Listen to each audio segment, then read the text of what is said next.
an Unspoiled Network podcast. This is Spoil Me, covering Blackflame, Chapters 14, 15, and 16. In these chapters, finally, after months, literally months, I was not expecting that, of trial and error, Lindon and Yerin make it through the first test. Also, Jai Long's plan gets fucked up. Welcome to Spoil Me.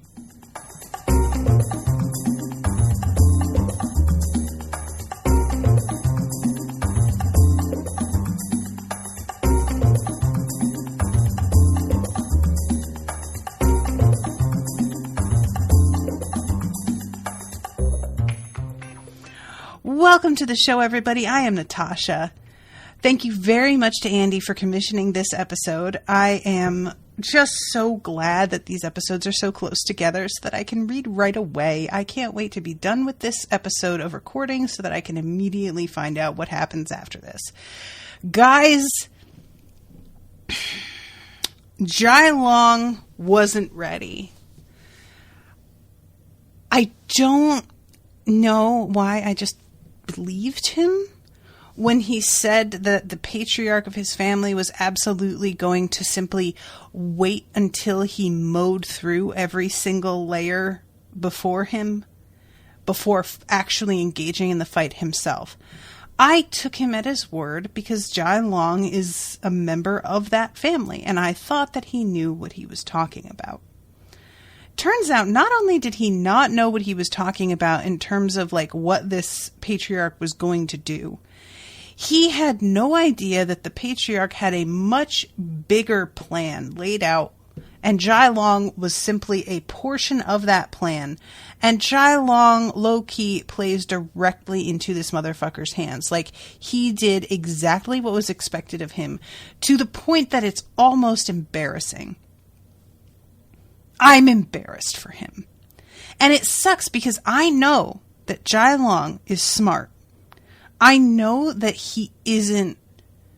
There are a lot of characters in the style of a Jai Long. Somebody who is longing for vengeance, who has a certain ability and a certain weapon oftentimes, and they think that is going to be the key to getting ahead, and they really overestimate relying on that thing.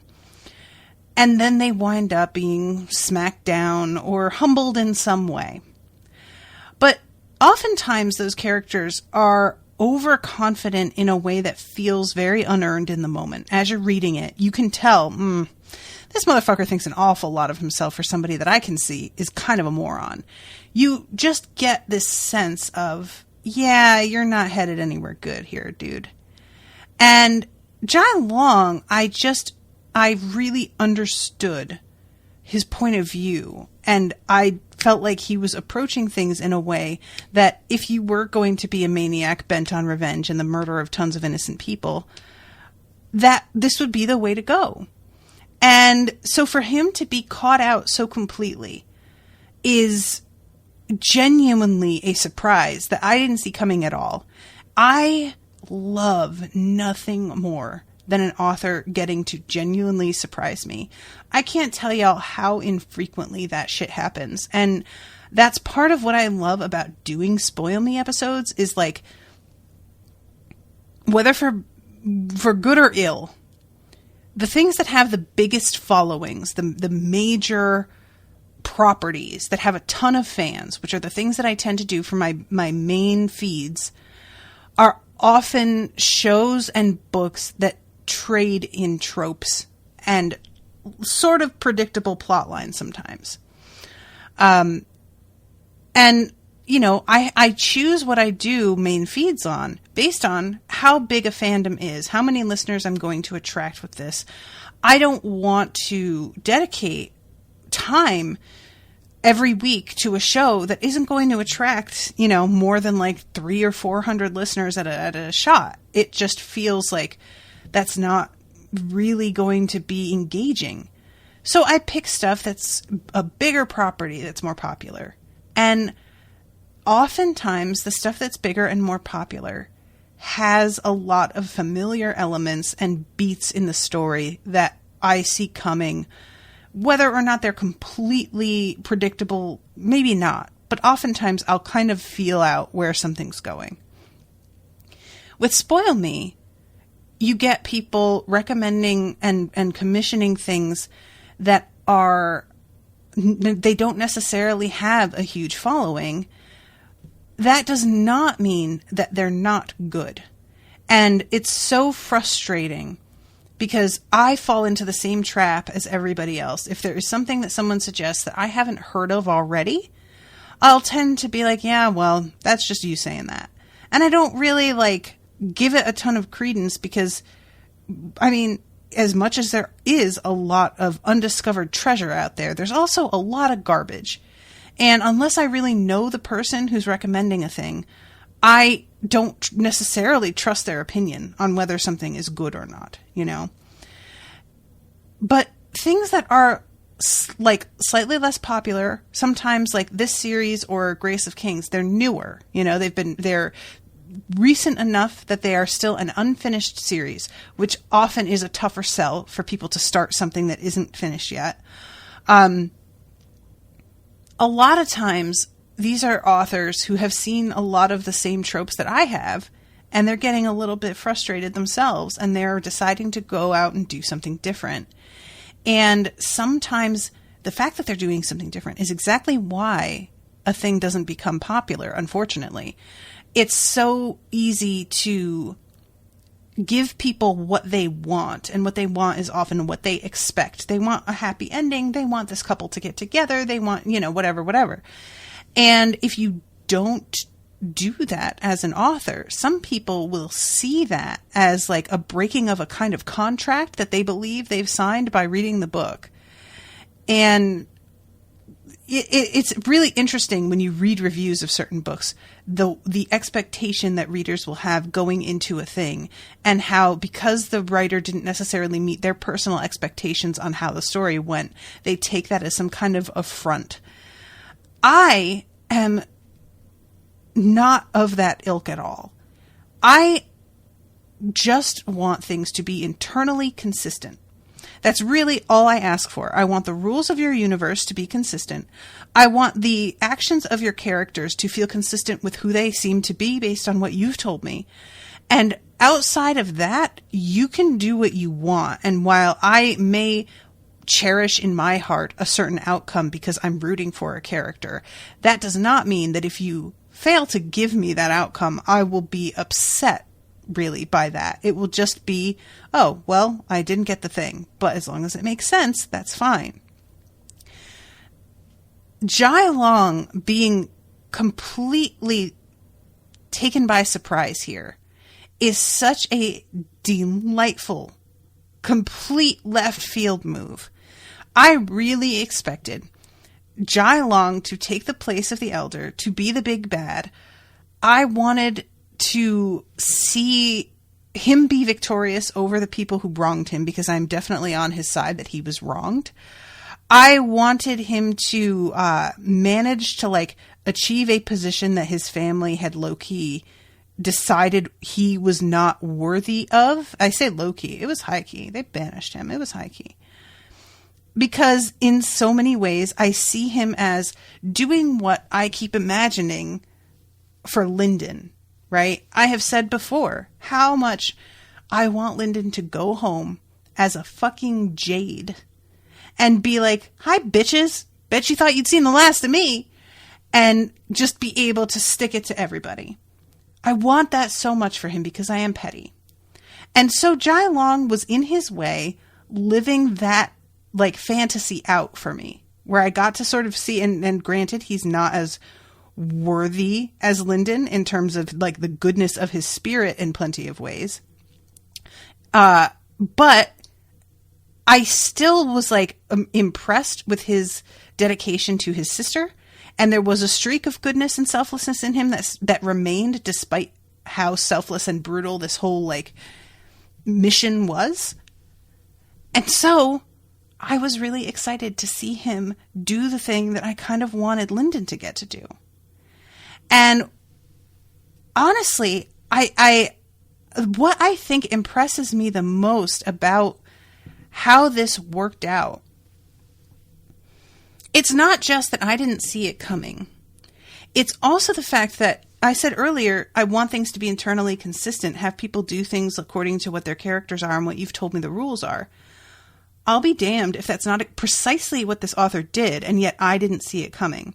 So I keep being told about the power of an underlord. I keep being told at the difference in skill between a low gold and a high gold and a true gold and yada, yada, yada.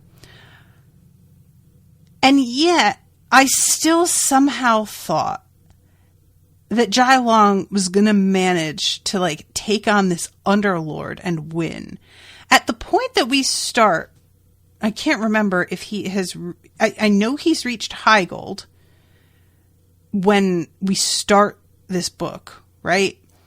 So has he reached true gold by the time he encounters the Patriarch?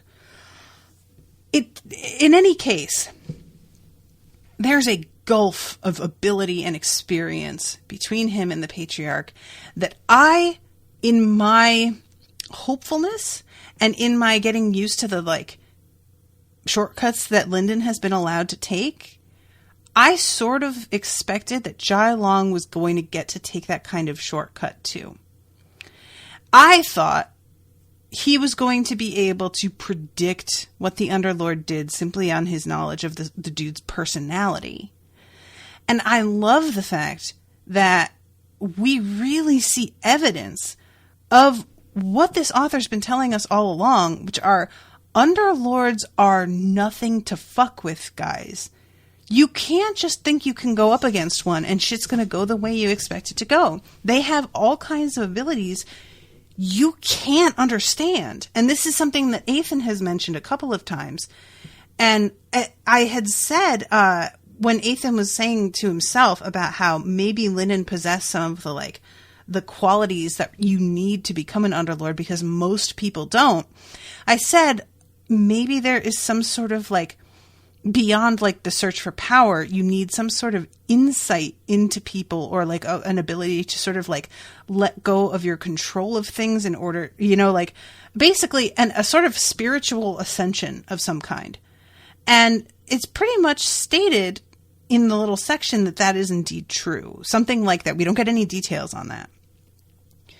So the author has been telling me this whole time, in his way, Jai Long's probably not going to be able to manage this.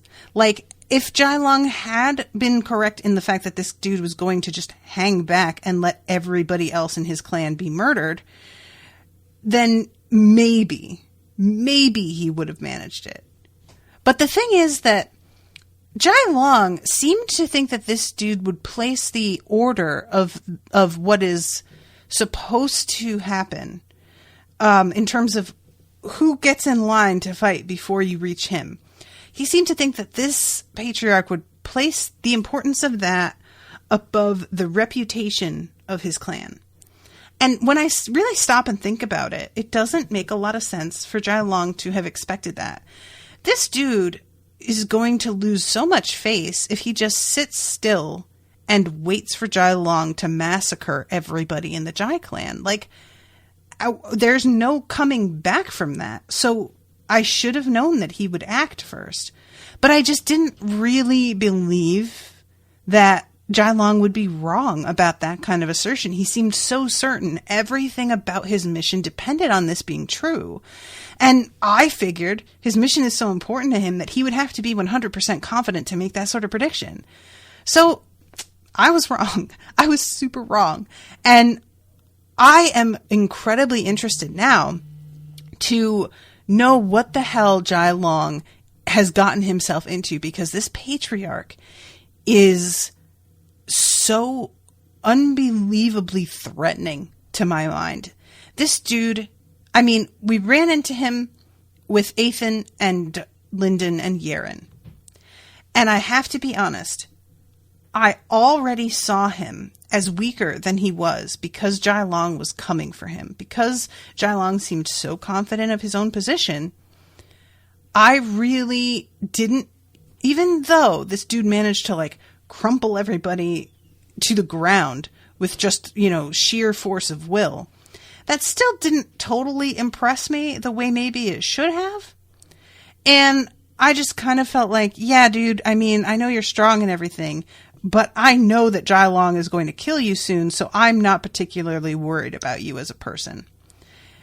Seeing now how incredibly wrong I was about Jai Long's plan and his relative strength here makes my fear of this man climb up into the stratosphere.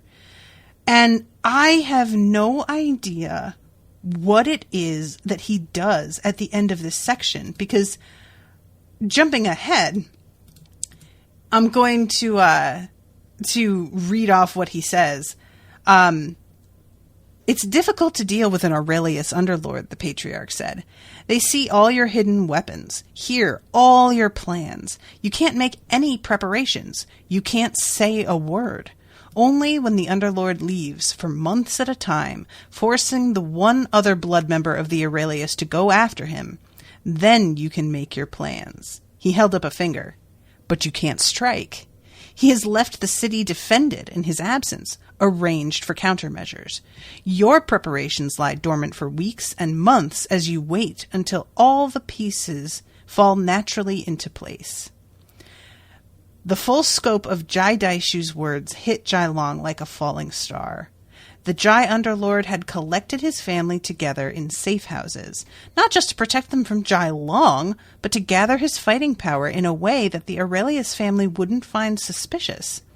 With the clan's forces marshaled, there was only one remaining variable, the enemy who had struck at them over the last several months. Jai Long shivered. He'd been trying to cut off a spider's legs, only to find himself caught in a web. If he hadn't surrendered instantly tonight, Jai Daishou would have torn out his heart. The plan was already in motion with no room for delay. The Underlord raised his white spear into the sky. And then, having never spoken a word to alert the watchers, you strike. A bright light burst from his spear. It rose into the newborn stars and exploded, bathing Serpent's grave in white. All over the city, Stellar Spear Madra flared to life. Word? What the fuck was that? Legit asking. What the fuck was that? What is he doing? I hate it. I hate that Jai Long played directly into his hands. I hate that he played the Aurelius family like this. And I say played because I am depending on the fact that Ethan did not know about this, that he truly didn't see any of this. That might not be true. We might go in ahead to a couple of chapters and Ethan's like, yep, I knew this was coming. And if he did know it was coming, I have many questions about that as well. Why didn't he stop it? Is this part of his sort of weird plan? I have no idea how many steps ahead everybody's thinking. It's like chess.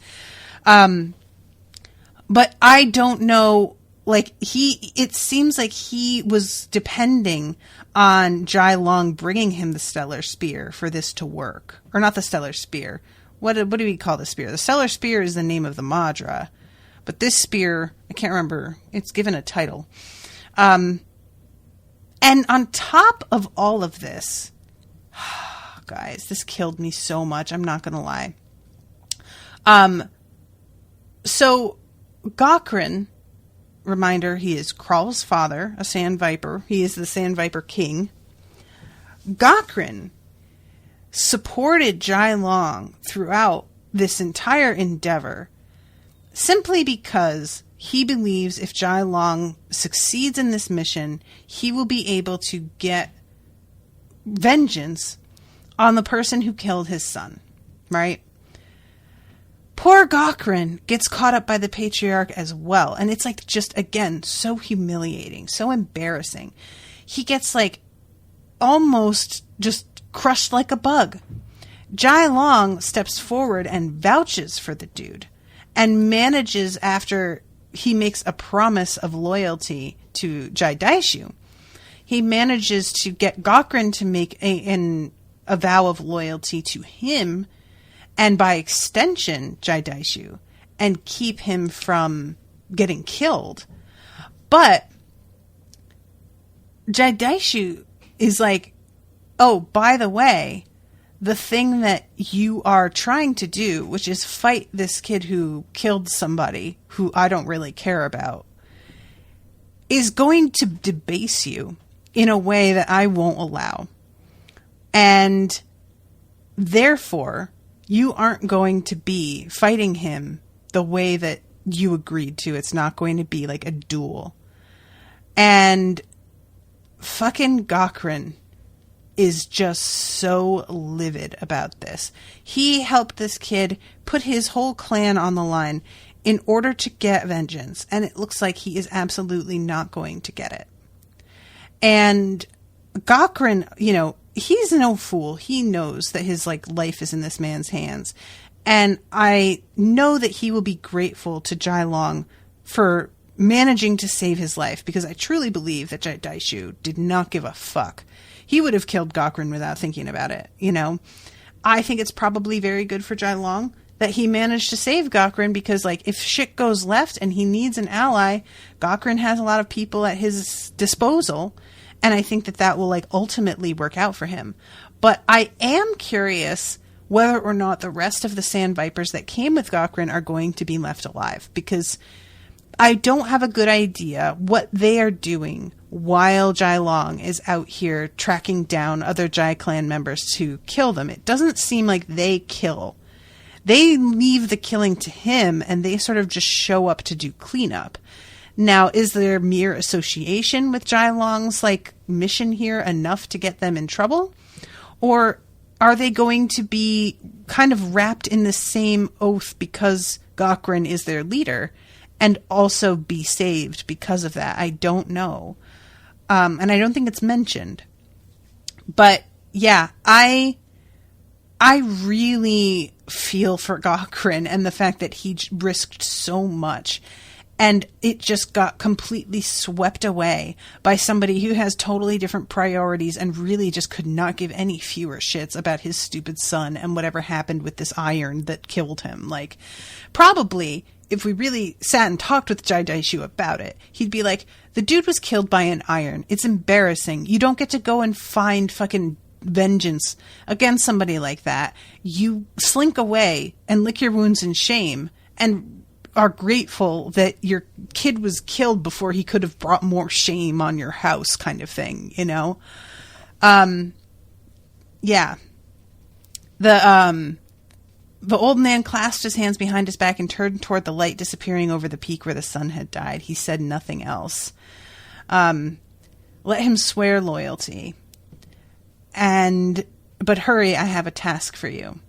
So he says, on my soul and my power, I swear not to divulge a word of your conversation with the Jai Patriarch, nor to provide any information or assistance to your enemies. I offer my life as forfeit. And Jai Daishou, at this point, tells them both, Athan Aurelius' disciples are challenging the Blackflame trials. And he said, Jai Long says, well, is one of them a descendant of the Black Flames? And he says, no. The only Black Flame they have is that insane turtle, and he's too old to form a contract. Oh. Is he? You think you know things, do you? But the truth is bad enough. If Athan Aurelius thinks it is worthwhile to risk Naru displeasure by opening the Black Flame trials, then he must believe his student has a chance against you. And this is interesting to me, that the Naru clan is basically, they are kind of strict with opening that series of trials. I don't think that we knew this. And basically, Athan is just somebody who does what the fuck he wants, as he says. And so, because the Aurelius family has access for maintenance reasons, he is able to get in there and do what he wants without permission. But it's possible there's going to be repercussions for that. Jai Long, when he hears this from his dad, is just like, wait, what? But he was an iron. Like, what? How? I mean, even if they just gave him nothing but like elixirs and scales instead of food and water, he could maybe get to low gold. Maybe. But this doesn't make any sense. And this is when Daishou says, I will not risk a future underlord in a duel that the opponent has any chance of winning. That would be an absurd gamble with nothing to gain. You earn us no respect if you win, and endless shame if you lose. And this is when, you know, obviously Gokren gets really upset. Jai Long starts to interrupt, but he says, I have another plan. Recruiting you was my final step, and now we can begin. So, I don't know, you know, of course, still, I am not certain what his plan is, but I feel so bad for Gokren at this moment, and I am hoping that whatever it is Jai Daishou came up with, that is going to be sort of satisfying to Gokren, despite the fact that it's not the, like, one-on-one duel that he was preparing for mentally. We'll see. And it's weird that I say that, because, again, I'm on Lindon's side, really?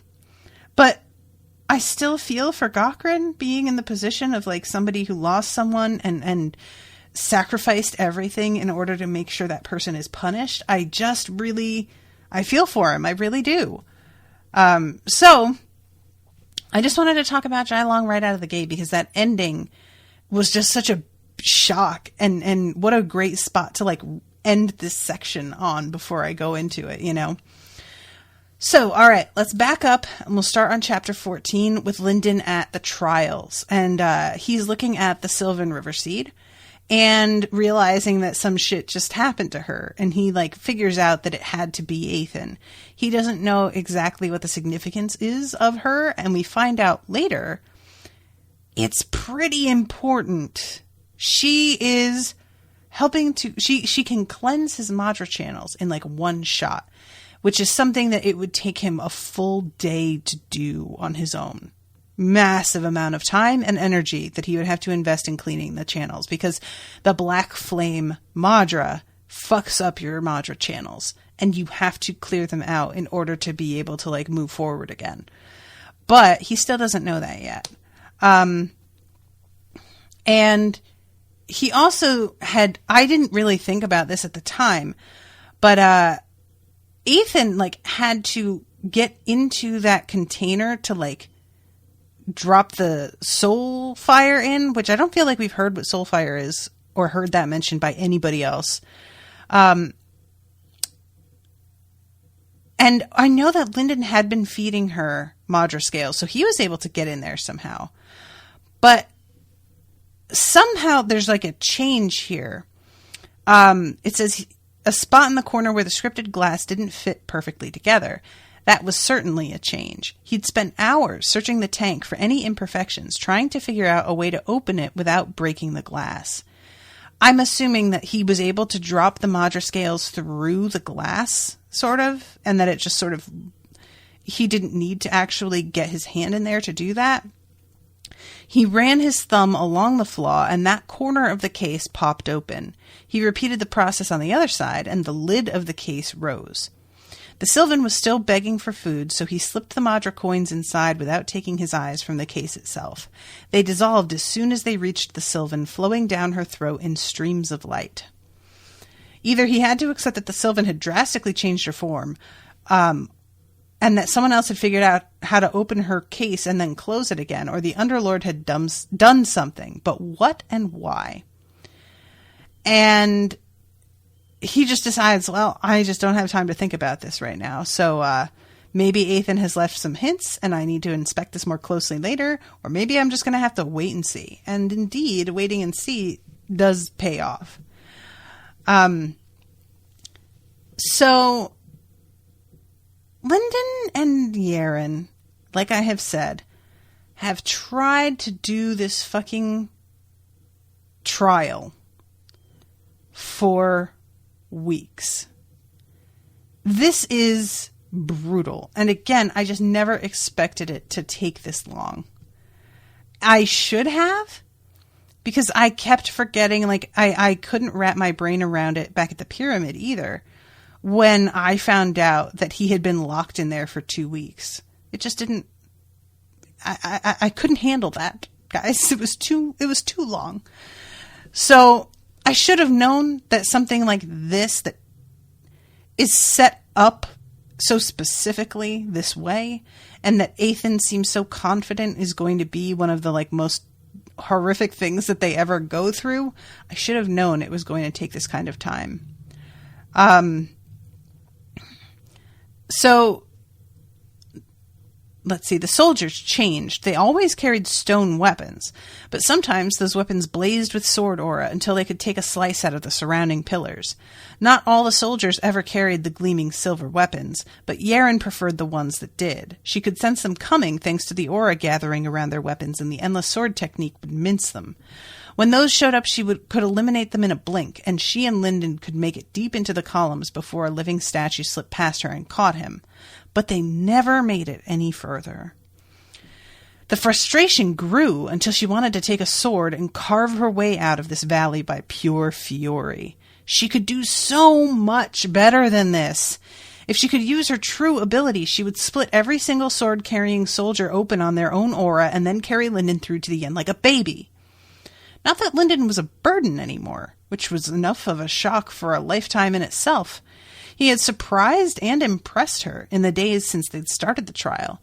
The burning cloak fit him like a good sheath, giving him everything he'd lacked before: explosive speed, bursts of strength, and enough confidence to stand against his enemies fist to fist. Truth was, fighting next to him was a treat, now that he could keep up with her. They could only challenge the trials every 3 or 4 days when they were in their best condition. His spirit didn't recover as fast as hers, and her injuries stuck around longer than his did. She looked forward to the trial days because that meant fighting together as a pair. So, guys, I think there's something happening between the two of them. This is one of those things that I know if you've listened to other Unspoiled shows, you will be fully aware. I hate romance. In most stories, romance is boring. I'll say it. Romance is put there as a device to manufacture drama that wasn't there and wouldn't otherwise be there, in characters that oftentimes you just don't even like that much to begin with. And it just gets in the way and is super frustrating and, again, so boring. But this is what I like. Is there tons of mentioning of, oh, she looked so pretty, he had trouble tearing his eyes away from her? No, there is not. Is there any mention from her end of, she looked at the breadth of his shoulders and suddenly found something stirring within her that hadn't been there? No, there is not. It is never hinted at all. And while maybe that's not entirely true to how human beings work, that sort of telegraphing that there is a potential attraction coming up somewhere down the road always gets my dander up. It gets me very paranoid and suspicious about what this author's going to do. And so I find myself rather annoyed by it. And when it eventually does turn out to be the case, because it almost always does, I feel like there isn't there are so many times where I feel an author simply focused on the fact that these two people found each other attractive physically. And that was pretty much how it all began, was being like, wow, she's hot. Ooh, look at him. And in this case, we've got two characters who we have gotten to know pretty well. Their personalities are very well established. They met under really particular circumstances in which they did not have any fucking time to think about romance or you know, there was just, that was not on their minds. That was not a priority for either one of them. And now Yerin is beginning to enjoy him as a person more and fighting with him because of his ability. And I can't tell y'all how much I fucking relate. Competence is such a turn on. And it sounds really boring to people who don't quite get it. But I feel that as you get older, you begin to realize how few competent people there are in the world. So when you come across somebody who can manage their fucking shit, you can't help but at least notice that and be like, oh, look at that. And if it is somebody whom you have begun to form this kind of bond with, they are going through a trauma together. They've gone through other traumas together. There is no avoiding a closeness. And I think that there's a scene later when they're sort of sitting outside and it begins to rain, and she comes and sits beside him under the protection of these rocks and holds his hand for a second, and she's doing it in pure support. And I really appreciate that even in that scene,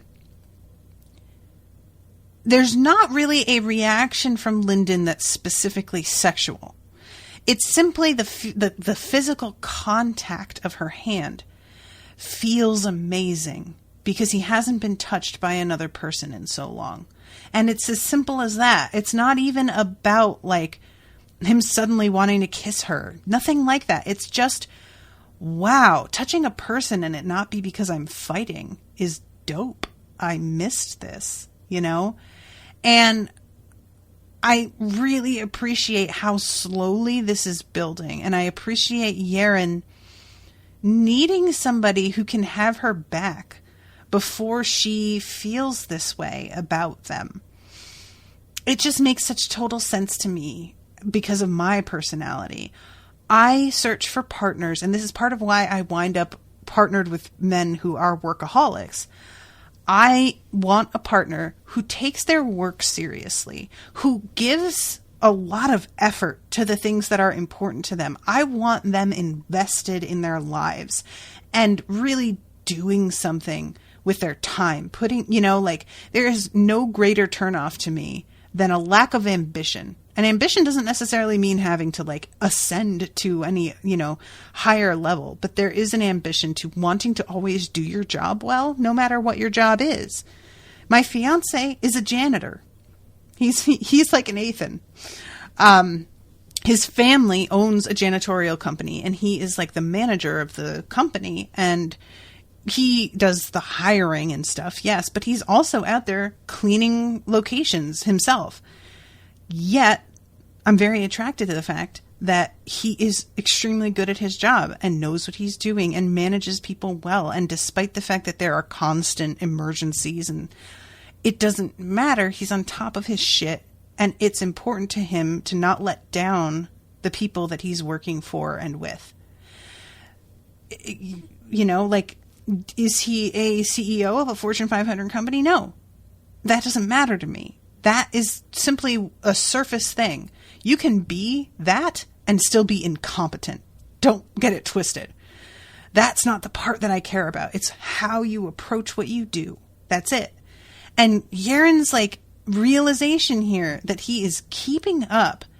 And she says, if she could have used her full skills fighting next to Lindon as they learned to train and grow as a team, she'd have been on holiday. It would have been the best time in her life since the Sword Sage plucked her out of the ashes of her childhood home. But she was hobbled, weighed down. So we've got two things happening. She's got the uninvited guest, as she keeps referencing the red belt around her waist. And it says that the bloodthirst of it is beginning to seep into her, and her own Madra is responding to it in a way that she can't control. So she's having to put extra energy into fighting against certain foes at a certain moment in the fight when her Madra is instinctively moving in a different direction because it's being influenced by this thing that is around her waist. And I am dying to know, I really like, I'm not mad at the fact that we don't know yet. I feel like it's kind of a neat little mystery to have set up and let simmer. But I really want to know more about what this thing is, how she wound up with it. I am super curious. And I find it really interesting, too, that Yerin has been given something, not just in terms of this uninvited guest, but also in terms of her master's remnant. She's got a couple of things to deal with here that are sort of handicaps for her. And I like that Lindon, obviously, he hasn't leveled up to her point yet. But that doesn't necessarily mean that he's a hindrance. It's like she's weakening their attempts in her way as well, which really is unexpected for me. And also, I didn't realize this either, but any insight into the path of the Endless Sword was rarer than diamonds for her. Without her master's voice, she would be the only expert remaining on her path. I didn't know that was the case. I thought that he was like, you know, the sage, like he was particularly good at it. But I didn't realize that once he's gone, it's just her. I had no idea that was how things stood. And that makes more, like, I understood already her not wanting to let go of somebody who had, like, sort of raised her and had definitely taught her practically everything she knows.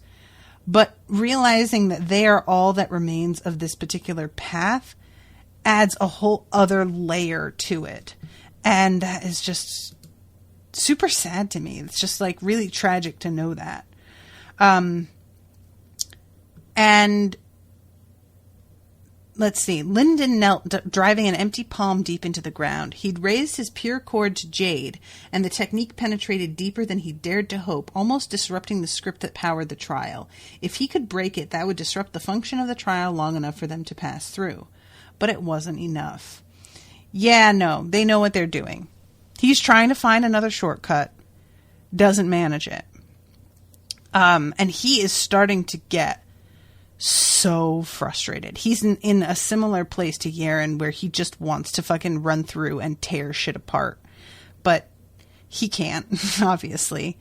And the purification wheel breathing technique is helping him. Like, he's able to sustain the flaming cloak, I think is what they call it. I think he says he's able to sustain it for like 5 minutes at this point. Which at first it had been, like 30 seconds. His own Blackflame Madra ate away at his Madra channels, leaving black residue like soot in his spirit. If he didn't cleanse it, he'd be leaving injuries and blockages in his soul, harming his future development. After using Blackflame too much, he had to spend several hours cycling pure Madra to clean out his Madra channels. It was hard to sit there all afternoon, cleansing his spirit, and not feel like he was wasting his time. Real Blackflames probably had a method to deal with that problem, but he had none to ask. Now, that's an interesting little assumption that he has there, and if I'm not mistaken, they didn't have a method, and that's part of why they would wind up dead, if I'm not mistaken. Or they had another method that involved a Sylvan of their own, or I don't know.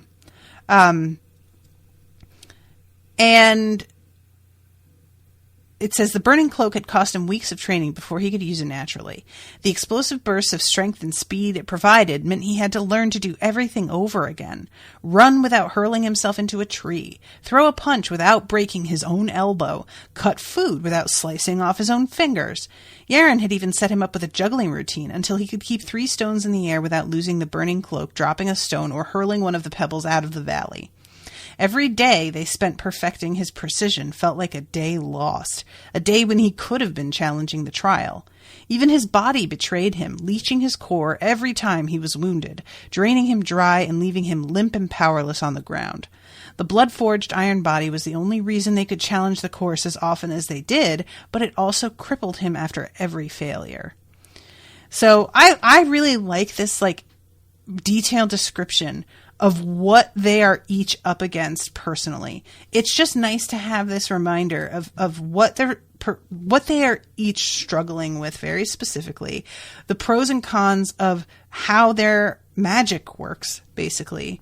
And I love the detail about his body being like too fast and too strong for him to handle with this technique. Like, he having to relearn everything makes a ton of sense to me. It's sort of like, the idea to me is, you know, if you are without a limb and you're given a, what do you call it when a false limb? I'm trying to think of the word. Prosthetic. That's the one.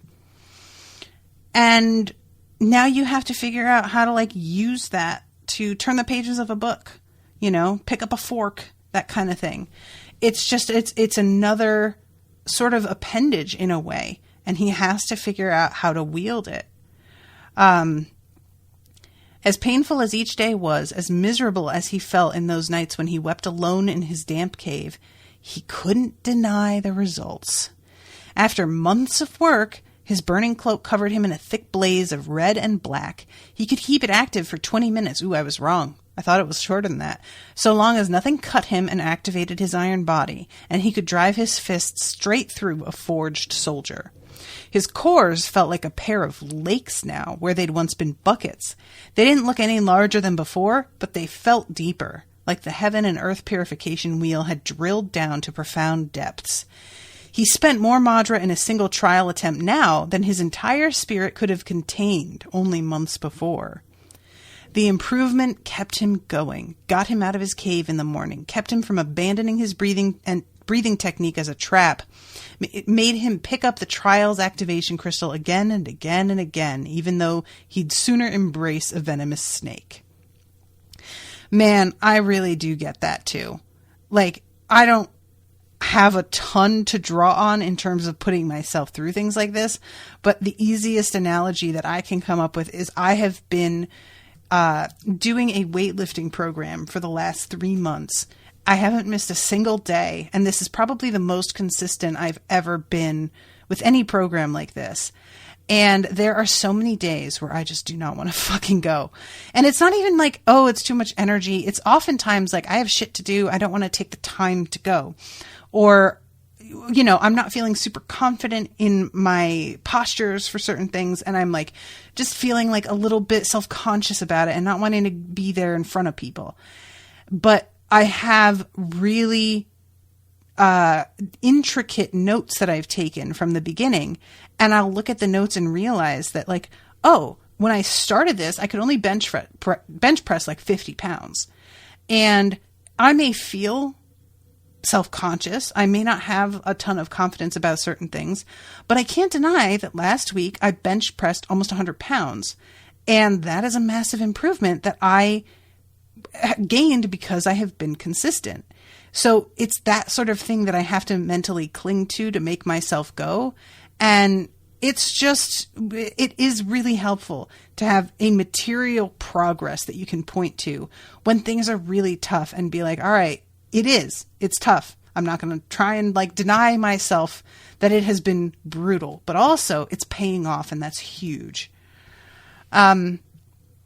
So then we go to Cassius, and what's great about this is that Cassius is loving what's happening for him right now. He loves that Athan is the one out there handling the Aurelius affairs and handling the Jai clan. He's loving that he's able to like catch up on a bunch of paperwork and like administrative shit. He's loving watching the kids go through this, which he didn't really expect. And there's this wonderful detail about the fact that he's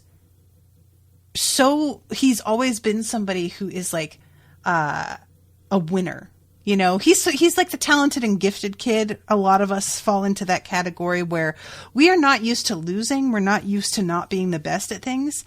And so he unexpectedly has found himself in the position of wanting to beat these kids rather than let them win, which he thought he was going to be all about initially. And he is in control of this like test to a point. And he's kind of not wanting them to be able to get past him. There's like, he's got this like very kind of personal investment now. And he realizes too that they haven't given up. And if they haven't by now, they're not gonna, unless they die somehow, which he thinks is more likely than them actually succeeding. And he is very impressed with Lindon's progress.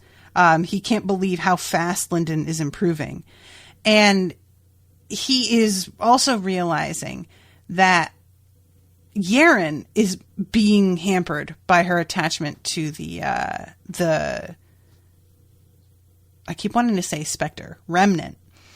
And I like the fact that he has sort of like come to the realization that's the same as Ethan's. He could recognize a prodigy when he saw one. Still, neither of them had received any instructions in the last months. Cassius wasn't sure exactly what date Ethan had in mind for the duel, but Lindon had at most 7 months remaining. Even with a teacher, Cassius couldn't imagine a favorable outcome for them. Without one, Lindon would surely die. So he's over here, and he has this routine that he's into. And he's sort of used to the two of them making their attempt and him getting engaged on the, the field of the test while they are attempting to get through, and then having several days off while the two of them lick their wounds and strengthen back up again. And he does all of this paperwork and drinks his tea and chills at that time. But this is when Lindon discovers that simply touching the Sylvan River Seed just cleans his Madra or his channels completely. And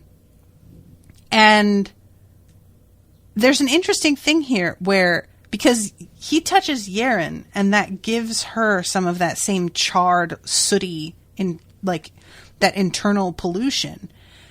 And he wants to show her how this works by having the River Seed touch her. And the River Seed is afraid to do it, is like acting really weird with Yerin. And at first, Yerin's kind of hurt by it. But I was really pleased that later on, Yerin seems to come to the same conclusion that I had already come to, which is that the Sylvan River Seed can feel whatever it is that Yerin's got tied around her waist, and it's afraid of it. It's not necessarily Yerin. It's that thing being part of her and like slowly creeping into her a little bit more and more that this thing seems to be able to sense and not like. And I appreciated that Yerin eventually figures that out. And she even gives the Sylvan River Seed some credit at the fact that it does shy away from it. It means that the thing has like good judgment, But yeah, it turns out that they can he can be rinsed clean really, really quickly. And that means that they can do 2 tries in one day. They could even potentially do 3. So they go and do their one run through. And Cassius is watching them. And just sort of like, yep, they failed it again. Oh, well. And he sort of shifts his attention away. And the two of them take a little break. I love how hard Yerin goes that Cassius is breathing hard by the end of it because he's using his own Madra to fuel this thing. And he is just really pushed to the brink in this particular confrontation. And as Lindon dropped the activation crystal and held up his hands, Cassius leaned back in his chair. They'd given up especially quickly today, despite causing more damage to the course than average. He found himself a little disappointed. They had learned and grown as sacred artists over the last 4 months, and it really would be for the best if they quit and trained normally from now on. But part of him had been hoping they would succeed. Cassius sighed and triggered the course's repair function. The stored energy would dip unusually low, but 2 days of drawing on the mountain's powerful aura would restore it. Even if they tried again tomorrow, he would be able to funnel some of his own Madra into the course to make up the difference. So he shifts his attention away. They go and cycle for an hour. They come back out, and I love how shocked Cassius is. He vaults out of the chair over to the console. It was only a half-hearted scan of his spirit that had let Cassius know the course was active. Yerin and Lindon had never attempted 2 runs of the trial in the same day, and the ancient training course simply wasn't designed for it. Its power was already running dangerously low, and there were clear consequences. The soldiers were forming much more slowly, their combat power was weaker. Lindon smashed through one in a single punch, moving into the latter half of the pillars. If Cassius had been any slower to notice, they would have torn through the unsupervised and weakened trial, and they might have passed before Cassius realized anything was wrong, which is awesome. I love it. So he comes at them with everything he's got again. And it says, slowly, Lindon and Yerin's advance ground to a halt. And we go back into their POV, Lindon and Yerin. The 3 soldiers stood between him and the gateway, spreading out and keeping their sabers level. They were getting smart now, moving to encircle him to keep him trapped. They knew where he was going, or they thought they did. The fury of Blackflame filled Lindon. He tore the arrow from his leg, hurling it at the nearest warrior, who knocked it out of the air with a gray shield. But it cost the soldier a moment of its attention. Lindon had dashed after the forged weapon, projecting a pulse of Blackflame Madra into the soldier's midsection. It blew apart like an overinflated bladder. The next one closed the distance to swat the crystal from his hand with its sword, but Lindon seized his dissolving blade from the broken enemy, snatching the blade from midair and using it to knock aside the other weapon's attack. Then he gripped the sword and drove it through the soldier with sheer force, pinning it to the ground. He leaped. At the top of his jump, he twisted to grab the soldier's head with one hand. He shouted with the exhilaration of the moment. He could see the exit, and his Blackflame Madra was ready to push him forward still. The huge stone giant with the spiked helmet stood in front of him, a trident in each hand. Yerin stumbled up next to Lindon, scratched and bloody, panting in the even rhythm of a cycling technique. He looked at her, and they both nodded, turning to face the giant together. Then Lindon let the crystal ball fall to the ground, and the test ended. I think I can manage one more. 3rd try, Yerin said. Let's go. So this is when we go back to Cassius, and he's just like, good God. Oh my God. This is... His soul felt numb, his limbs trembled. This trial had been built to test a single disciple on the path of Black Flame, fighting with 4 of their closest protectors. None of the participants would be higher than low gold, but the 5 have been trained to cooperate since childhood. So, he's looking at this and is just like, well, they just decided to fucking do this until the trial broke. And I guess that's an approach. Lindon and Yerin had challenged the course until the course gave up. Yerin was a sage's disciple, so she should be expected to produce miracles. But Lindon? How did he have the Madra capacity to fuel both his blood-forged iron body and the burning cloak while carrying the crystal and fighting at the same time? Even accepting that, how had he cleansed the damage that Blackflame Madra must have done to his Madra channels? What had Aethan done to him? And he's thinking about Aethan and having to tell him that the 2 of them have passed and how insufferable Aethan's going to be. And I really found that very funny because it occurred to me as well. And I love that Lindon intends to turn around and walk back through the Enforcer trial just because he can now, which is totally something that I would do. I really understand that impulse. So the next thing is the Striker trial. And this is when we have the scene with the 2 of them, like, getting close to one another. And Aethan, like, falls down. He comes to, like, see them. I forgot about how this, like, he just falls from like hundreds of feet. And it's just like, oh, hey, sorry, didn't intend for that to go that way. Oh my God, why is Ethan so funny to me? He is so mysterious and yet not at all mysterious. There's something about him. The Underlord was lying there, spread-eagled, turquoise and gold robes settling into the dirt, his yellow hair a mess around him. That was more of a, let's say, rapid descent than I intended. And what he's doing here is basically giving them some news about shit that they can look forward to should they succeed in passing these tests. And he tells them, half the year remains. For you, little sister, I have located a spirit manifestation pill. It is very delicate and expensive. It takes decades to finish.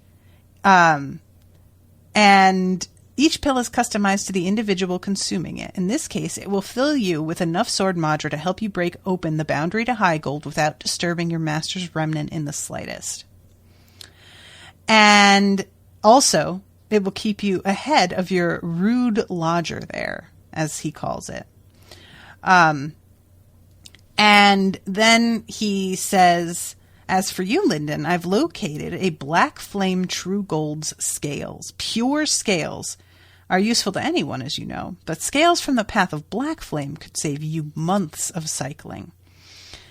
And the scales are up for auction in 3 months' time, after which I will bring them back to you. I will hold it as a reward for completing the third trial. With the aid of the scales, you could reach the peak of jade in an instant, and then Orthos could take you to gold. So, he gives this motivation. If you can complete the 2 remaining trials in 6 weeks each, you'll have plenty of time to process those scales. And the 2 of them, rather than seeing this as like extra motivation, are just kind of like 6 weeks. Oh no. Like they are both they're feeling a little bit overwhelmed here. So I'm way out of time. I'm lying. I was about to say I'm nearly out of time. I'm over time. But 2 other things happen. Orthos comes around and he talks to Lindon about how the pure madra that he got from Lindon has not been enough and he's beginning to lose his sanity again. And that he needs Lindon to like level up a little bit faster so that Lindon can help him out. And Lindon hasn't progressed as quickly as Orthos was hoping. And he sort of rampages around and causes some damage. And you feel bad for him. Like he's just in a bad way, you know. And then the other thing is that Lindon learns the striker technique, which is basically breathing dragon fire from your hands. And it's astonishingly easy for him to do it the first time. But again, it's such a strong power that it like sends him shooting into a wall with like almost bone-breaking force. And he has to do a lot of practice to get it to the point that Orthos is able to demonstrate, because his is like this sort of weak thing that's not enough to use in this trial. But Orthos shows him this like incredibly intense, concentrated version of that fire. And what Lindon does is he creates these little like hollow globes, basically, that he uses to hold the fire in so that he can concentrate it within. It's a shortcut. It's like it's basically like buying a cake mix rather than making the cake completely from scratch. You still have to bake a thing, but it's partially done for you, you know? And Yerin's sort of like, dude, you're not really doing the thing. And he's like, I will really do the thing once we're the fuck out of here and I've got my scales and you've got your pill. And she's like, all right, you know what, fair. And they begin their attempt on the trial. But yeah, I found it really interesting that like he's found this shortcut that still feels like weirdly valid, you know? It's just, and I feel bad that Orthos like might have been able to help him figure out how to do this without this like crutch he's using, but Orthos is just in no state to assist. I feel bad. Poor Orthos, man. So yeah, I'm really interested to see what happens next. I don't know about how many pages exactly we've got left, but let's see, it was the end of chapter 16. So we got 17 through 22 are remaining. And I'm going to figure that could probably divide pretty evenly up. So maybe like two more episodes of coverage for this book before we move on to the next one. So I'm pretty excited. Thank you again so much to Andy for commissioning this episode. And thank you to all of you for listening. I hope you're enjoying it. And I will be seeing you again very soon next week with a new episode. Until then, toodaloo, motherfuckers.